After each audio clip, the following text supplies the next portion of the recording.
Bienvenidos a Mundo Enigma.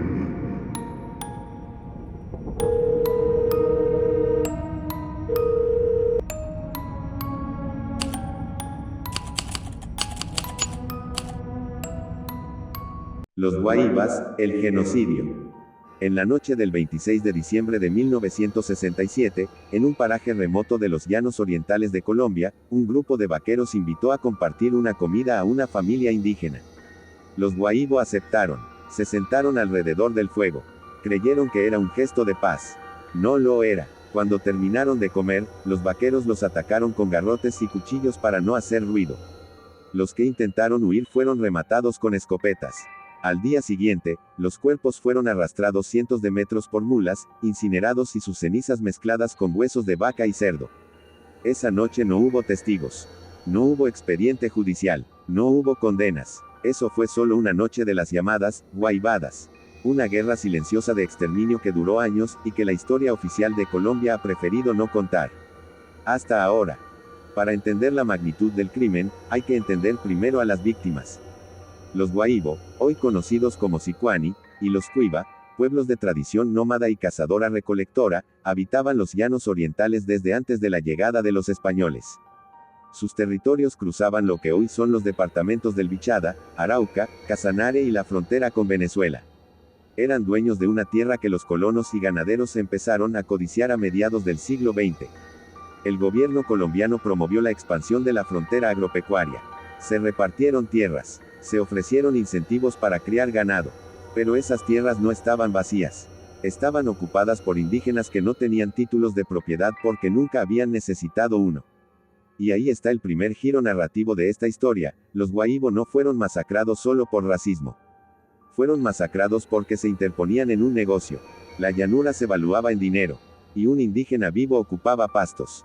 Un indígena muerto era tierra libre. Los ataques no fueron espontáneos. La investigación académica de Augusto J. Gómez, publicada por la Universidad Nacional de Colombia, documenta un patrón sistemático. Los perpetradores no eran psicópatas solitarios. Eran vaqueros armados actuando por cuenta de hacendados. Y usaban un método terroríficamente eficiente: la emboscada con falsa hospitalidad. Invitaban a comer, ofrecían aguardiente, esperaban que las víctimas se confiaran y luego atacaban. No querían prisioneros. Querían silencio. El caso más documentado de todas las guaivadas ocurrió el 26 de diciembre de 1967 en un sitio llamado La Rubiera, en los límites entre Colombia y Venezuela. La víctima colectiva fue un grupo entero de la etnia cuiva. Hombres, mujeres y jovencitos. No hubo distinción de edad o género. Los vaqueros habían planeado el ataque con días de antelación. No fue una pelea de borrachos. Fue un operativo. La elección de las armas es clave en criminalística: primero garrotes y cuchillos. ¿Por qué? Porque un disparo alerta. Un tiro se escucha a kilómetros en la llanura.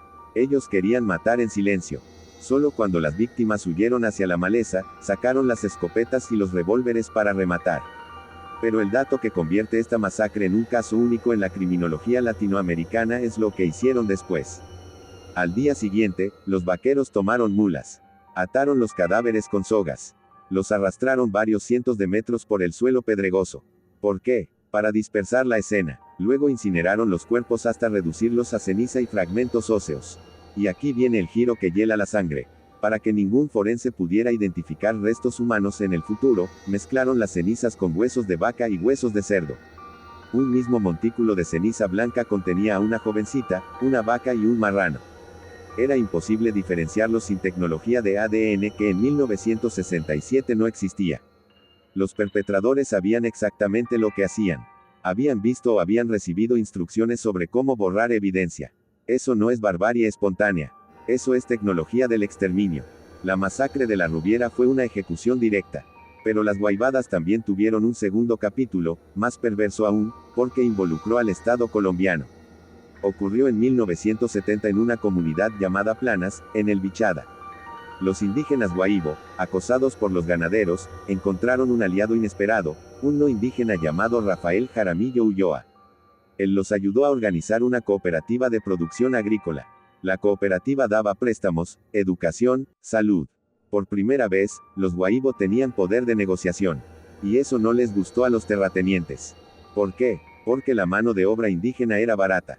Si los indígenas tenían su propia tierra y su propio crédito, dejaban de ser peones.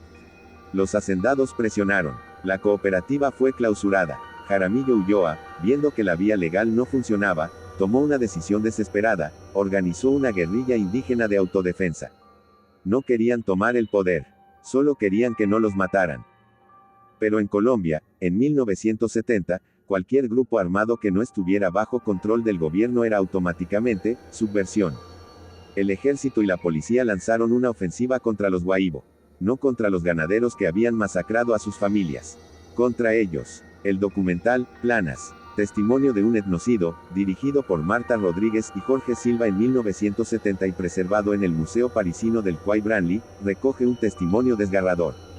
Una mujer llamada Cecilia Quintero cuenta que su hijo, Luis Alberto Quintero, fue torturado por el ejército. Tenía 13 años. 13 años. Le rompieron los huesos. Lo encarcelaron. Su crimen, haber participado en la cooperativa. Es decir, haber sembrado maíz en su propia tierra. Ese es el segundo giro. En las Guaybadas no hubo dos bandos. Hubo un solo bando, el de los que tenían dinero y poder. Y el otro, todos los demás. Y para que nadie los defendiera, el Estado etiquetó a los sobrevivientes como guerrilleros. Hasta aquí los hechos documentados. La masacre de la Rubiera. La represión de Planas. Pero el investigador que analiza este caso se encuentra con un vacío escalofriante. No hay expedientes judiciales abiertos. No hay sentencias. No hay nombres de los vaqueros. No hay condenas. La fuente académica de la Universidad Nacional de Colombia, que data de 1998, es una de las pocas que describió técnicamente el método de arrastre e incineración de los cuerpos. Pero ese artículo fue publicado casi 30 años después de los hechos. ¿Qué hizo la Fiscalía en ese tiempo? Nada. ¿Qué hizo la Comisión de la Verdad? El informe final de la Comisión para el Esclarecimiento de la Verdad en Colombia, publicado en 2022, menciona el genocidio contra los pueblos indígenas de los Llanos Orientales, pero no dedica un capítulo específico a las Guaybadas. Es un párrafo para cientos de muertos. Nunca se exhumaron las fosas de la Rubiera porque los restos fueron incinerados y mezclados con animales. Nunca se juzgó a los responsables porque los testigos murieron o tuvieron miedo de hablar. Y los archivos militares de la operación contra Planas siguen clasificados o perdidos. El mensaje es claro, en Colombia hubo un genocidio silencioso que no encajaba en el relato del conflicto armado porque no era guerrilla contra paramilitares. Era ganaderos contra indígenas, y nadie quería investigar eso. Un último dato, en 2018, la Jurisdicción Especial para la Paz, el Tribunal de Justicia Transicional creado por el Acuerdo de Paz con las FARC, recibió varios informes sobre crímenes cometidos contra pueblos indígenas en los llanos. Las Guaybadas no fueron priorizadas. El caso de la Rubiera sigue en el limbo jurídico. Las Guaybadas no son una leyenda. No son una exageración de activistas. Es un crimen documentado por antropólogos, filmado por cineastas, archivado en museos europeos y, sin embargo, ignorado por los tribunales colombianos. Los cuerpos de esa noche de diciembre de 1967 fueron arrastrados por mulas, quemados y escondidos entre huesos de animales. Pero la memoria no se quema. La memoria se pudre en el silencio. Hoy, los descendientes de los Guaíbo y Cuivas siguen viviendo en los llanos. Siguen siendo desplazados. Siguen sin títulos de propiedad. Las haciendas que se fundaron sobre la sangre de 1967 siguen produciendo carne que se vende en las ciudades. Nadie ha pedido perdón. Nadie ha devuelto la tierra. Nadie ha ido a la cárcel. La pregunta que queda flotando en el aire de los llanos orientales es esta. ¿Cuántos crímenes más han sido borrados de la historia oficial simplemente porque las víctimas no tenían apellido conocido, no tenían cámaras, no tenían abogados? Y la segunda pregunta, que es para vos, que escuchás esto hasta el final, ¿es justicia solo lo que un juez firma, o debería ser también lo que la memoria decide no olvidar? Porque las Guaybadas nos enseñan algo terrible. Cuando un Estado no investiga un genocidio, no es porque no tenga pruebas. Es porque no quiere encontrar culpables. Y ese silencio, a veces, es el peor crimen de todos. Muchas gracias por llegar hasta aquí, no olviden suscribirse y darle compartir.